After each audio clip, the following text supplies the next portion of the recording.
बिस्मिल्लाहिर्रहमानिर्रहीम। अस्सलाम वालेकुम व्यूअर्स।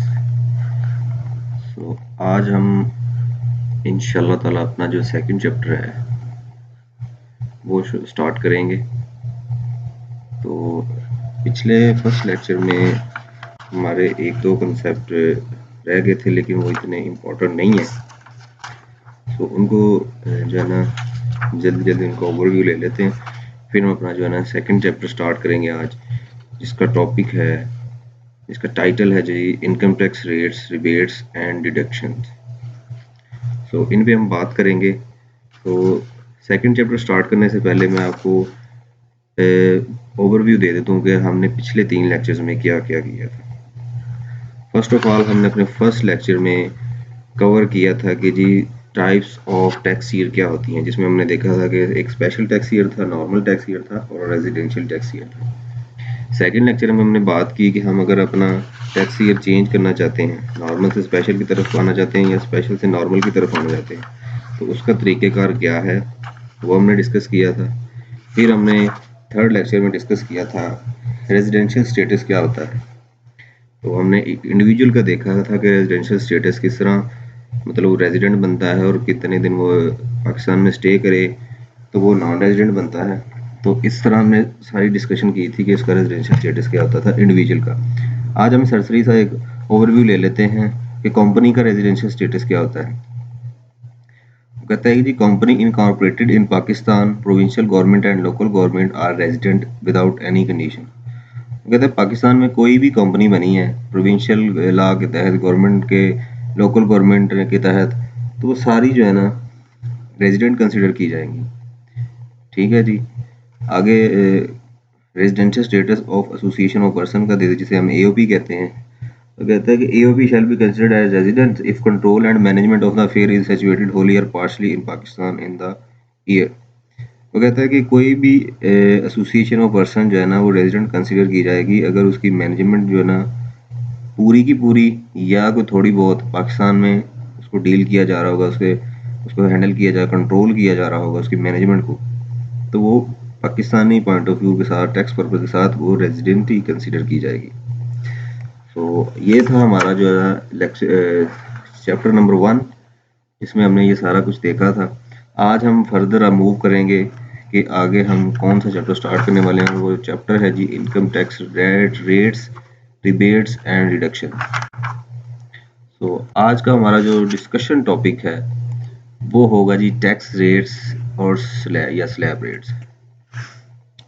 टैक्स रेट्स जी आपको जैसे कि वर्ड से ही पता चल रहा होगा कि टैक्स रेट क्या मतलब, टैक्स रेट होता क्या है। टैक्स रेट ये है कि अगर कोई भी एक ये टैक्स रेट अप्लाई जो है ना वो कौन कौन सी बॉडीज पे होते हैं। टैक्स रेट अप्लाई होंगे इंडिविजुअल पे, कोई भी बंदा जो पाकिस्तान में रेजिडेंट है और वो सैलरी कमा रहा है, अगर उसकी सैलरी टैक्सेबल है तो उस पे कितना टैक्स लगेगा, ये टैक्स रेट है। कोई कोई एसोसिएशन ऑफ पर्सन है जिसे एओपी कहते हैं, वो अपना बिजनेस जो है ना पाकिस्तान में चला रही है और वो रेजिडेंट है, तो उस पे वो कितना कमाती है और कितना उस पर टैक्स लगेगा। कंपनी है उस पर कितना टैक्स लगेगा, ये टैक्स रेट्स हैं। तो हम आगे जो है ना फर्दर देखते हैं कि जो इसकी टैक्स रेट किस तरह अप्लाई करने हैं और इनकी कौन कौन सी कंडीशन है। ये जैसे जैसे हमारी इनकम जो है ना इंक्रीज करती जाएगी, फर्ज करें एक सैलरीड पर्सन है, उसकी इनकम जो है वो इंक्रीज करती जा रही है, हर साल के बाद जो है ना उसका 5% या 10% इंक्रीज होता है। तो उसमें क्या होगा कि फिर जैसे जैसे उसकी इनकम इंक्रीज करती जाएगी उसके टैक्स रेट्स भी इंक्रीज करते जाएंगे। सेम जो है ना एओपी के लिए भी है, जैसे जैसे उसका प्रॉफिट बढ़ता जाएगा तो उस पर उसके टैक्स रेट भी बढ़ते जाएंगे। ठीक है जी। आगे हम इसको देख लेते हैं कि टैक्स रेट क्या होते हैं और किस तरह ये अप्लाई होते हैं। ये हमारे पास जो है ना बिजनेस के स्लैब रेट्स हैं। कोई भी बंदा पाकिस्तान में वो रेजिडेंट पर्सन है और वो कोई भी बिजनेस कर रहा है, ठीक है जी, कुछ बिजनेस ऐसे हैं जो जिनकी इनकम एग्जम्प्ट है, हम उनको बाद में देखेंगे, लेकिन मैं अभी फ़िलहाल बात कर रहा हूँ कि कोई भी पर्सन जो पाकिस्तान में कोई भी बिजनेस करता है, ठीक है जी, पाकिस्तान की टेरिटरी के अंदर रेजिडेंट, उसका स्टेटस रेजिडेंट है, नॉन रेजिडेंट नहीं, रेजिडेंट उसका स्टेटस है, मतलब कि अगर वो रेजिडेंट होगा तो उस पर टैक्स लगेगा। ठीक है जी, अगर वो रेजिडेंट है और वो पाकिस्तान में बिजनेस कर रहा है तो ये उसकी डिफरेंट इनकम्स हैं, तो डिफरेंट इनकम्स के हिसाब से उन पे डिफरेंट रेट चार्जेस होंगे। अगर हम बिजनेस की बात कर लें कि एक बंदा जो है, फर्ज करें कि पर्सन ए है, वो इंडिविजुअल है और वो कोई बिजनेस कर रहा है, तो उसने जी साल में प्रॉफिट कमाया अपना जी 4 लाख रुपया। अब डिपार्टमेंट कहता है कि एक बंदा जिसने 4 लाख रुपया साल में कमाया है उस पे हम 0% रेट लगाएंगे, मतलब कि उस पे कोई टैक्स नहीं है। अगर वो 4 लाख तक अपनी इनकम कमाता है तो उस पर कोई टैक्स नहीं है जी, वो एग्जम्प्ट है। बेसिक एग्जम्पशन बिजनेस में 4 लाख तक है। एक बंदा अगर 4 लाख कमाता है पूरे साल में तो उस पर 0% रेट जो अप्लाई होगा जी। ठीक है जी, अब आगे वही पर्सन जो है उसकी इनकम इंक्रीज कर जाती है, salary increase, sorry, business income increase कर जाती है और वो चली जाती है 4 से 6 के दरमियान।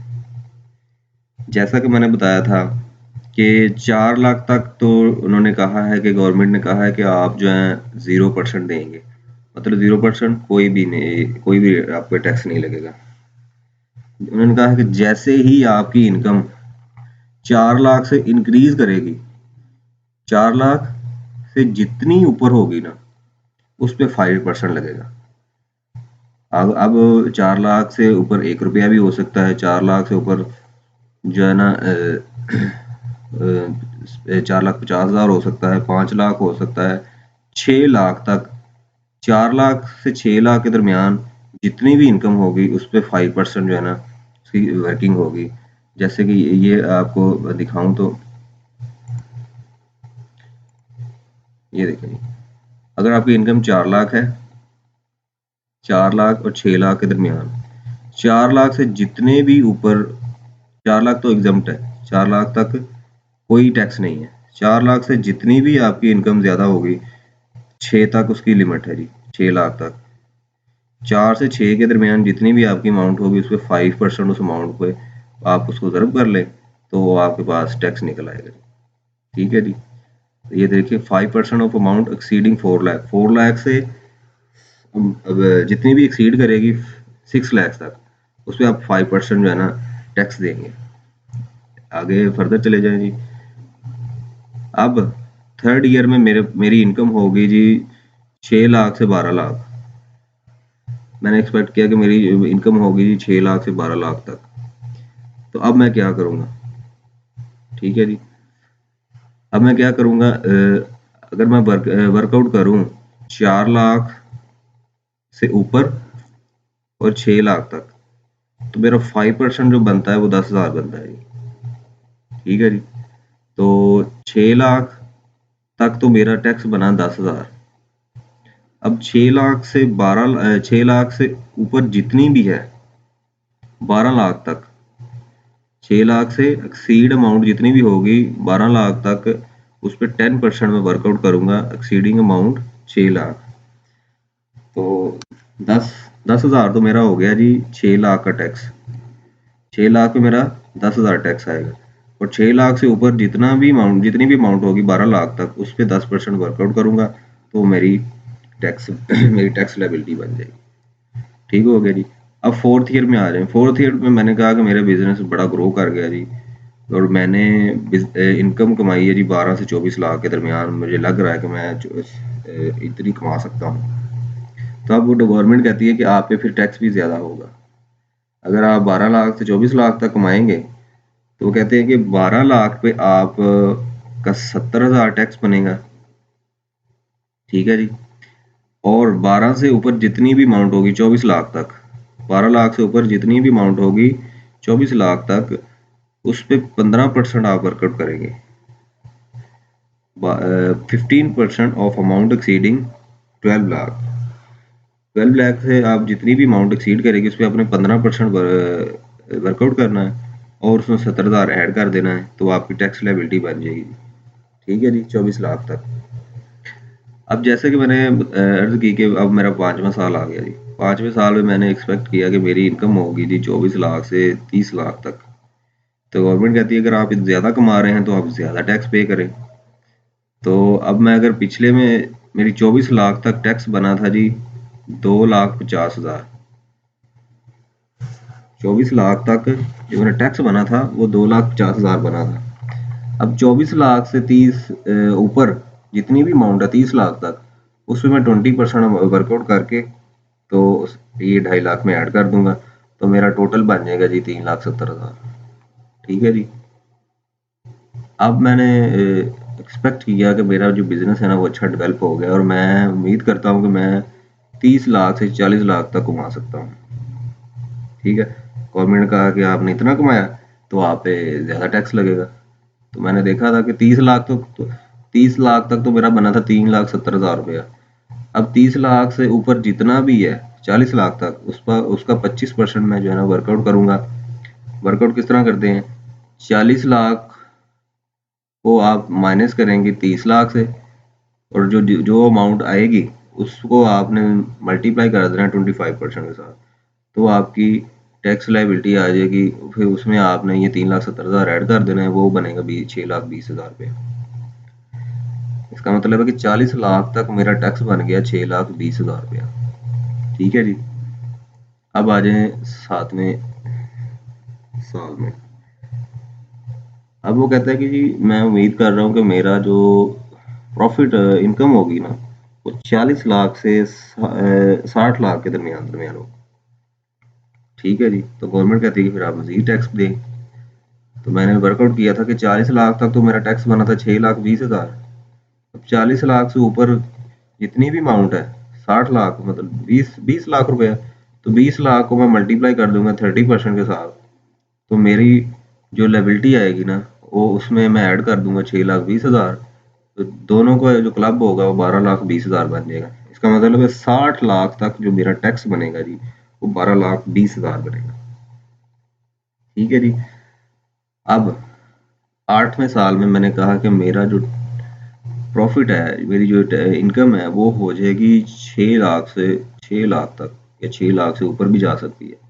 तो गवर्नमेंट कहती है कि जी ठीक है जी, यहाँ पे आप एंड कर दें 6 लाख 60 लाख तक आप जितनी भी मतलब अमाउंट इनकम कमाएंगे 6 लाख तक आपका टैक्स बनेगा 12,20,000 रुपये। ठीक है जी।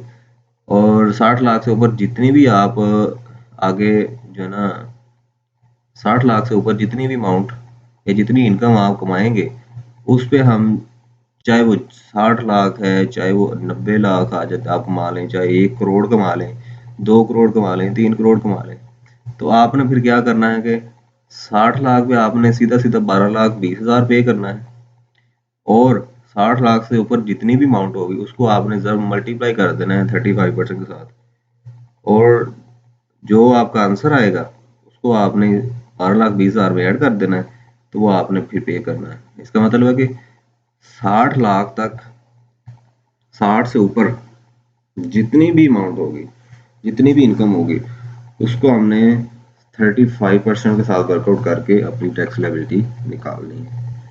ये थी जी हमारे बिजनेस की स्लैब रेट। अब आगे आ जाए जी, हमारे पास जो स्लैब रेट आ रहे हैं वो सैलरी के स्लैब रेट्स आ रहे हैं। अब सैलरी की बात कर ले कि एक बंदा है जी वो पाकिस्तान में एक एम्प्लॉय जॉब करता है। ठीक है जी। तो उसकी जो पहले साल उसने जो इनकम कमाई वो थी 6 लाख। तो डिपार्टमेंट कहता है एफबीआर कि अगर आपने 6 लाख कमाई है ना, आप सैलरी पर्सन है, आप जो है ना सैलरी लेते हैं और आपने की सैलरी सालाना बनी 6 लाख बनी है, तो आप पे कोई टैक्स नहीं है। बेसिक एग्जम्पशन 6 लाख की सैलरी केस में, तो 6 लाख पे आपने कोई टैक्स नहीं देना। कहता है कि जैसे ही आपकी इनकम 6 लाख से बढ़ेगी ना फिर आपको टैक्स देना पड़ेगा। तो वो कहता है कि अगर आपकी इनकम 6 लाख से 12 लाख के दरमियान रहती है या 12 लाख तक है, तो आपने 6 लाख से 6 लाख तो आपकी एग्जम्प्ट है ना, उस पर आपने कोई टैक्स नहीं देना। 6 लाख से जितनी भी आगे अमाउंट होगी ना नेक्स्ट 12 लाख तक, उसका आपने जो 5% के हिसाब से वर्कआउट करना है। मतलब 12 में से 6 को माइनस करें तो पीछे 6 लाख बच गया। 6 लाख का आपने 5% जो है ना हमें टैक्स देना है। ठीक है जी। तो 5% ऑफ अमाउंट एक्सीडिंग 6 लाख। अब आगे आ जाए दूसरे साल में, तीसरे साल में आ जाए। तो तीसरे साल में एक बंदा वो थोड़ा सा सीनियर हो गया, उसकी जो है ना सैलरी इंक्रीज कर गई। तो वो कहता है कि मेरी सैलरी हो गई 12 लाख से 18 लाख के दरमियान। तो हमने 6 लाख का 5% जब वर्कआउट किया था तो वो बना था 30,000 रुपया। 30,000, 6 लाख पे 30,000 रुपये टैक्स दिया था हमने। तो 12 लाख तक जितना भी टैक्स बना था वो 30,000 बना था। ठीक है, 12 से ऊपर जितनी भी अमाउंट एक्सीड करती है 18 लाख तक, उसका आपने 10% वर्कआउट करना है। तो 12 से 18 को अगर माइनस करें, 18 में से 12 लाख, 18 लाख में से 12 लाख माइनस करें तो पीछे 6 लाख बच गया। 6 लाख का 10% आपने वर्कआउट करना है जी। तो फिर वो बन जाएगा आपके पास 90,000 रुपया। 18 लाख तक अगर आपने इनकम कमाई है तो आपका टैक्स बनेगा जी 90,000 रुपया। ठीक है जी। अब आ जाए फोर्थ ईयर में, फिर आप मजीद सीनियर हो गया, आपकी मजीद सैलरी बढ़ गई, वो हो गई आपकी 18 लाख 25 लाख के दरमियान। तो 18 लाख पे तो आपने टैक्स पे कर दिया था जी 90,000 रुपया।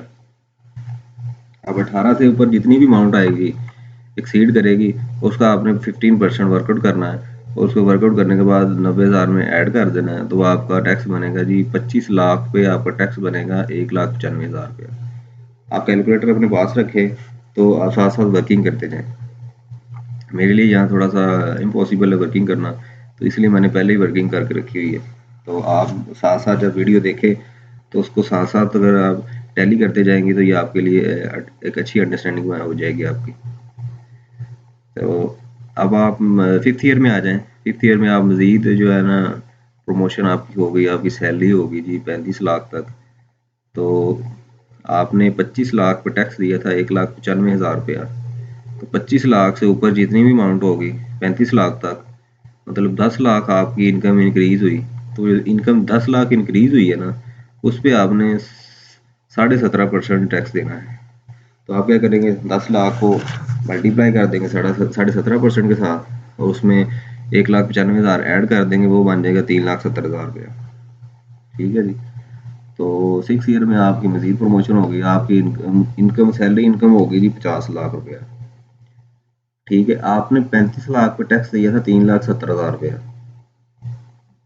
ओके हो गया जी। तो अब आपने 35 लाख पे टैक्स दिया आपने 3,70,000। 35 से ऊपर जितनी भी अमाउंट एक्सीड करेगी 50 लाख तक, मतलब 15 लाख का आपने 20% जो है ना वर्कआउट करना है। 15 लाख को आप ज़रब करेंगे 20% के साथ, तो आपकी जो अमाउंट आएगी उसमें आपने 3,70,000 ऐड कर देना है। तो वो टोटल बन जाएगा जी 6,70,000। ठीक है जी। तो 6,70,000 आपने टैक्स देना है 50 लाख की सैलरी पे। अगर आपकी सैलरी 50 लाख है तो आपने 6,70,000 रुपया टैक्स देना है। ठीक है जी। अगर आपकी इनकम हो जाए, सैलरी हो जाती है जी 80 लाख तक। ठीक है जी, सैलरी होगी आपकी 80 लाख। 50 लाख पे आपने टैक्स दिया था 6,70,000 रुपया।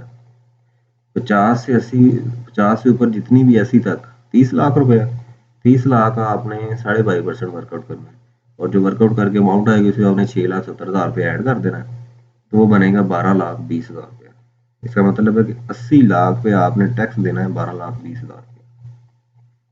अब आगे आ जाएगी 80 लाख से ऊपर जितनी भी अमाउंट बनेगी, ठीक है जी, उसमें आपने जो वर्कआउट करना है, जितनी भी अमाउंट आएगी उसका आपने 35% लेना है। 80 लाख से ऊपर जितनी भी अमाउंट है उसका आपने 35% लेना है। तो वो आपके पास आ जाएगी 23,45,000 रुपये। ठीक है जी। तो इसका मतलब है कि आपकी जो अमाउंट आएगी एक्सीड करेगी 80 लाख से, उस पर आप टैक्स देंगे 23,45,000 रुपया। ठीक है जी। और आप फिर आगे मज़ीद चले जाएं तो आप इस तरह 27.5 के हिसाब से एक्सीड जितनी भी एक्सीड करती जाएगी उस हिसाब से आपने उसकी जो है ना टैक्स लायबिलिटी कैलकुलेट करते जाना है। ठीक है जी। तो ये था आज का ये सैलरी के स्लैब रेट से। ये आपने ऐसे ही आगे फर्दर जो है ना जितनी भी अमाउंट एक्सीड करती जाएगी पिछली को आपने ऐड करते जाना है और जितनी एक्सीड करती जाएगी उस पर आपने ये परसेंट को वर्कआउट करके अपना जो है ना टैक्स लायबिलिटी वर्कआउट कर लेनी है। आगे जी ये थे हमारे पास एक इंडिविजुअल अगर वो सैलरी लेता है ये था टेबल उसके लिए। अगर एक बंदा सैलरी पर्सन है तो वो सैलरी कमाता है, तो अगर वो सैलरी कमाता है तो उस पर आपने जो टैक्स देना है वो ये अमाउंट है।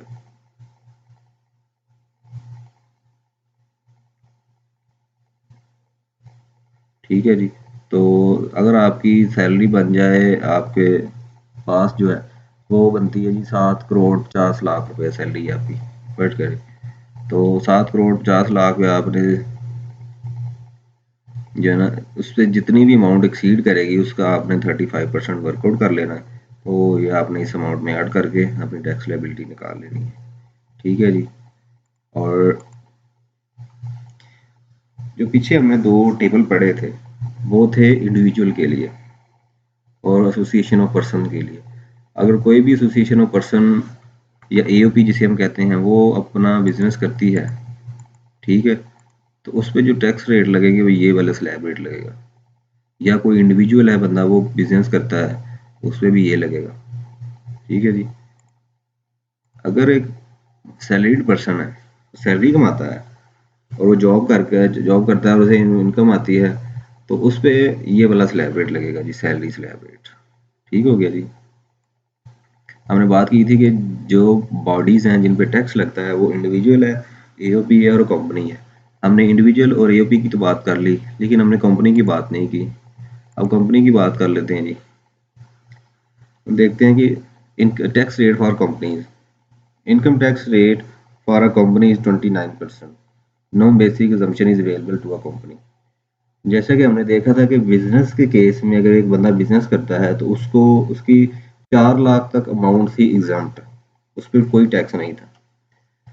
सैलरी वाले की बात कर लें तो अगर बंदा सैलरी 6 लाख तक कमाता है तो उसको उस पर कोई टैक्स नहीं था। ठीक है जी। लेकिन जब आप एक कंपनी बिजनेस करती है कंपनी के लिए कोई एग्जाम्पशन नहीं है। कंपनी जितना भी कमाएगी उस पर कोई स्लैब रेट अप्लाई नहीं होता। कंपनी की जितनी भी इनकम है चाहे वो 10,000 है चाहे वो 20,000 है चाहे वो 20 करोड़ है उस पे आपने सीधा सीधा 29% आपने टैक्स देना है उस अमाउंट पे। फर्ज करें कि आप जो इनकम कमाते हैं एक कंपनी है वो कोई भी इनकम कमाती है तो अगर वो इनकम कमाती है जी लेट्स को कर ले जी वो एक 1 मिलियन जो है ना इनकम कमाती है तो उस पर आपने 29% जो है ना टैक्स देना है। तो इसका मतलब है कि एक 10 लाख पे आपने 2,90,000 रुपये टैक्स देना है। तो गाइज आज का हमारा जो डिस्कशन टॉपिक था वो यही था कि हमने टैक्स रेट अप्लाई करना सीखा, टैक्स रेट होते क्या है और इंडिविजुअल के लिए, एओपी के लिए और कंपनी के लिए किस तरह कौन कौन सा और किस तरह जो है ना कितनी इनकम पे कितना टैक्स पे करना है ये आज हमने सीखा। होप सो कि आप को आज के लेक्चर की अंडरस्टैंडिंग हो गई होगी और मैं उम्मीद करता हूँ कि आप इसकी प्रैक्टिस भी करेंगे। आप प्रैक्टिस करेंगे तो आपको ये चीज़ें याद होंगी, आपके कंसेप्ट क्लियर होंगे। अदरवाइज़ आप जितनी मर्ज़ी वीडियोस देख लेंगे जितना मर्ज़ी जो है ना बार बार देखें लेकिन जब तक आप खुद हाथ से नहीं करेंगे तो आपको कभी भी इसकी समझ नहीं आएगी। तो मैं उम्मीद करता हूँ कि आप लोग इसको अंडरस्टैंड करेंगे और आप खुद भी प्रैक्टिस करेंगे। इंशाल्लाह नेक्स्ट जो है ना वीडियो में मुलाकात होगी। तो दुआओं में याद रखिएगा जी। अल्लाह हाफिज़। Thanks for watching. फ़ी अमानिल्लाह।